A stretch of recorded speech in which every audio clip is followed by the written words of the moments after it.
প্রত্যেককে আমি হিদায়াত দিয়েছি এবং নূহকে পূর্বে হিদায়াত দিয়েছি, আর তার সন্তানদের মধ্য থেকে দাউদ, সুলাইমান, আয়ুব, ইউসুফ, মুসা ও হারুনকে। আর আমি এভাবেই সৎকর্মশীলদেরকে প্রতিদান দেই।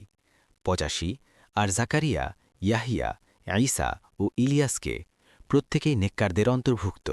৮৬ আর ইসমাইল, আলিয়াসা, ইউনুস ও লুতকে, প্রত্যেককে আমি সৃষ্টিকুলের ওপর শ্রেষ্ঠত্ব দান করেছি।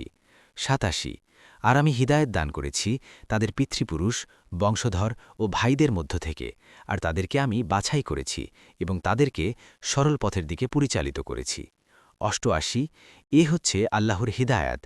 এ দ্বারা তিনি নিজ বান্দাদের মধ্য থেকে যাকে ইচ্ছা হিদায়াত করেন, আর যদি তারা শিরক করত তবে তারা যা আমল করছিল তা অবশ্যই বরবাদ হয়ে যেত।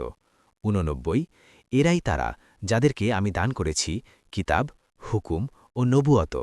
অতএব যদি তারা এর সাথে কুফরি করে, তবে আমি এগুলোর তত্ত্বাবধায়ক এমন কমকে করেছি যারা এর ব্যাপারে কাফির নয়। ৯০ এরাই তারা যাদেরকে আল্লাহ হিদায়ত করেছেন। অতএব তাদের হিদায়ত তুমি অনুসরণ করো। বলো, আমি তোমাদের কাছে এর ওপর কোনো বিনিময় চাই না, এটা তো সৃষ্টিকুলের জন্য উপদেশ মাত্র।